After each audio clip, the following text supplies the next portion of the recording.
we're going to be breaking down how to use some different props. We have some workshops coming up at DM Wellness and Yoga where we're going to be working through how to use different types of props to help your yoga practice. And these will be in both active postures, building stability, working on alignment, kind of finding where to find the strength in that pose, as well as passive stretching and how props can help us deepen a posture or relax into the body. So today we're going to look at the 3 props that we're going to break down in our first workshop. The first being the wall, a prop everyone has at home, and then we're also going to look at a strap and therapy balls. So we'll do 2 movements or poses for each of these props to show you something that's more active as well as something that's more passive and how the prop can help you with that. So we're going to start today at the wall. And for our first pose, I'm actually going to grab a block as well. So the first pose that we're going to break down where the wall is really helpful to find alignment and stability is half moon. So I'll show you what this looks like away from the wall, and then we'll look at what the benefit is of being at the wall. So half moon pose, you'll have we'll start with the right foot balanced, right hand down, and I like to have a block just to bring the earth up a little higher to help with leveling out the torso here. And we'll take the left foot back. So we start kind of in almost this warrior 3 position with the hips and heart squared down. And then we want to open up. So our goal in half moon as we start to open and balance is to stack shoulder over shoulder and hip over hip. And the biggest thing I see people challenged with here is staying in that closed position facing down and having a hard time knowing how far to open up to get into that stacked feeling. So if we come to the wall for this posture, we have a nice vertical surface to stack the body up against, to feel what it feels like to really be shoulder over shoulder, hip over hip, without, pushing the limit if we're away from the wall where you might kind of topple over. So I'm bringing my right hand back down with the block, my right foot stable. I'm kind of wiggling that right hip right up close to the wall, bringing up the left leg, and then stacking open. So here I can really lean back onto the wall to feel the chest open as I find a nice open reach. So a slight bend in the right knee, and then flexing and kicking through that left foot. So just finding some openness here, feeling what it's like to really be vertical up against this wall. Pause here for a few breaths, and then we'll test it out on that second side. Good, so slowly come down, and again, you can test it first away from the wall, just to see kind of where that stacking settles as we try to bring shoulder over shoulder, hip over hip, flexing the foot and finding an open reach. But here you can tell I don't know exactly how far I can lean back. So if we bring it up against the wall, hand to the block, left foot close to the wall, left hip close to the wall, starting to bring that right leg back and stacking open, external rotation at the hip. Now I can reach up, really open across the chest and feel what it's like to be stacked and for the wall to catch me here in this active balancing posture. Take a few breaths here. Finding length from heel to head. And then slowly coming down. So the next pose that we'll take with the wall is going to be a passive stretch, where the wall is just going to help us get settled into a yin posture. So I'll come down to my mat here, and we'll come to legs up the wall. So if you've never done legs up the wall, the easiest way to get there is to bring one hip right up to the wall and swivel around, bringing your legs up. This saves you from having to scooch your booty toward the wall 100 times. So from here, your hips can still be a few inches away from the wall, but we'll start in this legs up the wall position. That just gives us a slight inversion, a little change in perspective. And we're gonna come to a straddle today. So with the heels staying connected to the wall, legs just slowly start to splay open. And we let gravity take over. So it's not anything that we are physically pushing ourselves into or trying to force in this stretch. The legs just get heavy and open and land wherever they want to. And the wall is just gonna help support us and catch us as we find a place to pause here.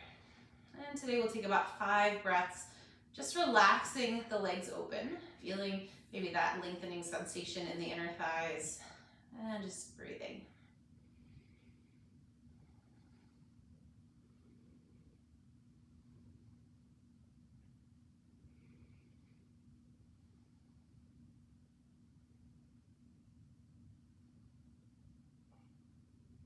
This is a good one to take before you go to bed.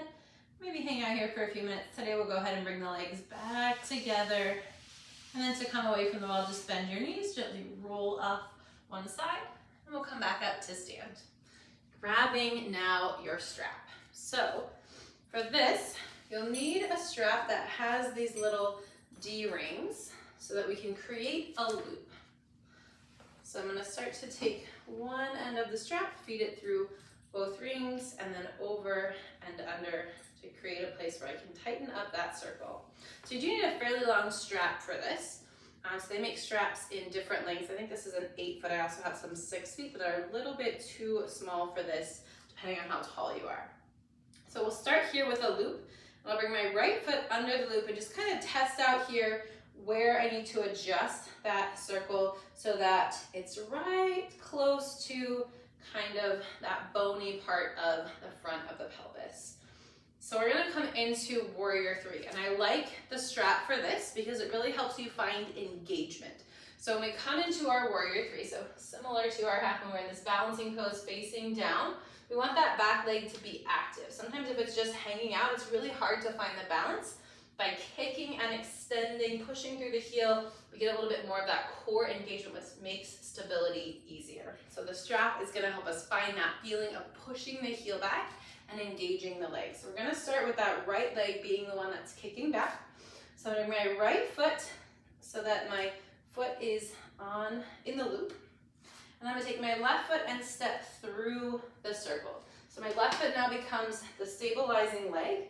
And I want this strap to kind of settle right up at that crease at the hip.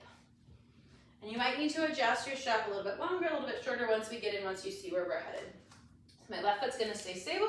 I'll take the right foot back, kind of starting in about a Warrior 1 stance. So my right toes are turned out just to find that little bit of tension in the strap first. And then hinging forward, you can pivot that back heel and slowly start to bring your foot up behind you. Option to have your hands on blocks here or a hand to a wall for a little support. But here I'm finding that extension of the right leg, and by pushing into the strap, I'm getting that activation that I'm looking for, also requiring a little bit of stabilization through this left leg. Take a few breaths here just to feel how much the low body is working here. And then slowly come back up. We'll give it a try on the second side. So now bringing your left foot to the inside of that strap. So the strap is hitting about the center of the arch of your foot. And then a right foot steps through. And you can start to work into almost those Warrior 1 legs. So bend in the right knee, that strap hitting right in the hip crease. Left foot grounded to build into some tension first. And then leaning forward, pivot the back heel to lift, and start to lift that left foot back, flexing the foot, kicking, driving energy through the heel, and lengthening to the crown of the head. So just feel how this strap allows you to feel that activation, that active push, kicking back to balance in your Warrior 3. We'll go ahead and let this go. And slowly come down to the mat, moving from that active, engaging posture to a yin posture, a little more relaxing, where the strap is just gonna help us with a little hamstring stretch. So you can undo your loop so that you just have one long strap once again. Coming down onto the back. And then I'm gonna loop this strap around the bottom of my right foot, kicking up into the air. So I'm stretching behind this right leg. So depending on your flexibility, your leg might be all the way out here. It might be way up close to your face. We're just looking for that first hint of a tug behind the leg. And then I can walk my hands down the strap to a point that my upper body can be relaxed. So upper arms, elbows resting on the floor. I'm just giving that strap a little tug. Looking to relax as much as possible. And just breathing into that lengthening sensation behind the leg. So here we're not having to use as much effort as we would if we were in, let's say, a seated fold, reaching for the foot, pulling ourselves down. We're just getting a little leverage with that strap to lengthen behind the right leg and breathe into that space. Just a few breaths here. And then you can bend your right knee, slowly release the strap, and set up on the second side. Left foot will extend up. Flex your foot a little bit as you find that first tug on the strap, deciding how much is enough sensation behind that left leg. And hands can walk down the strap as your upper arms rest on the floor. A few breaths here to unclench, untighten anything that feels like it's gripping, and just get a little more relaxed as you ease into that hamstring stretch, adjusting that little tug on the strap as needed. Just a few breaths here.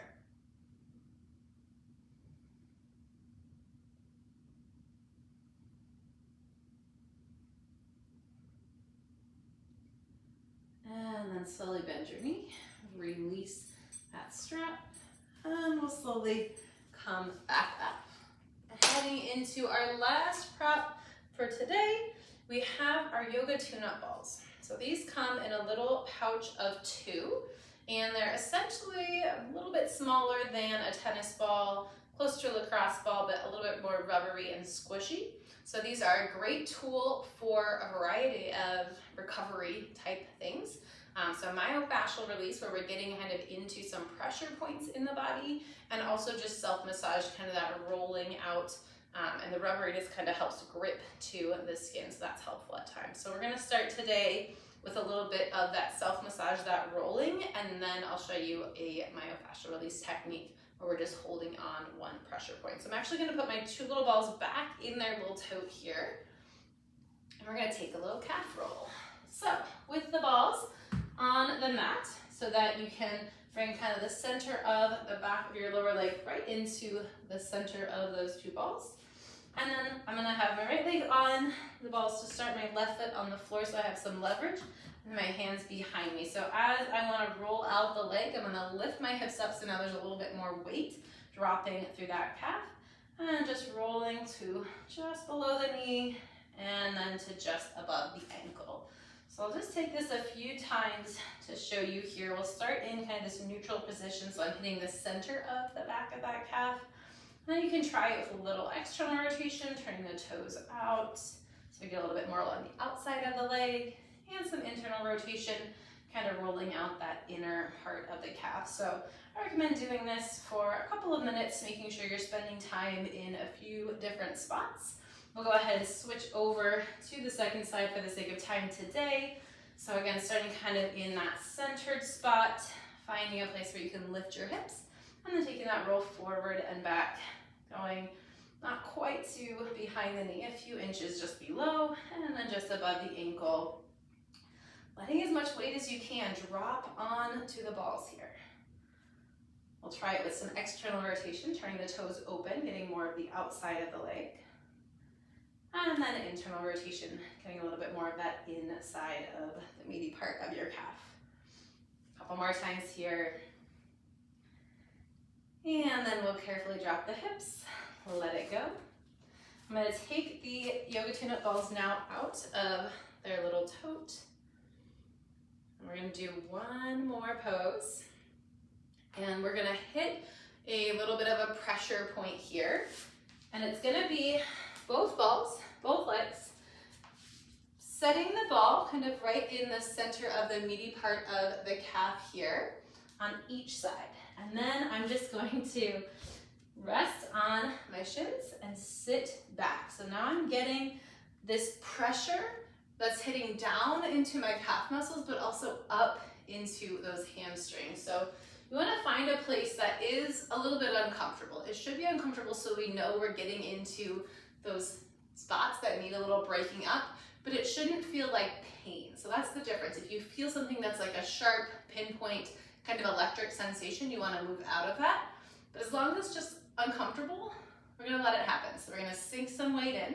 And a good modification here, if it really feels too intense, is to grab a blanket or a towel and cushion around the ball, just so there's a little bit of something between you and that hard pressure, and that will just help you adjust the sensation down a little bit. So we'll pause here for a few breaths, just letting my weight sink, letting that pressure dig into those tight spots of fascia, that tissue that just kind of clumps up. Sometimes it needs help breaking apart and loosening, and just releasing some of that tension. I'll just stay here for 3 more breaths.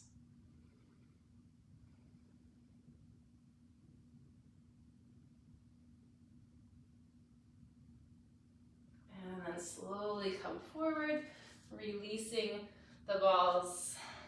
So there you have it, a few options for a few props. The wall, the strap, the therapy balls. There is so much more that we can do with these in both active and passive postures. So I hope you'll come and learn more, or hit me up if you want to do a private session and break down these postures a little bit more. Thanks, have a great day.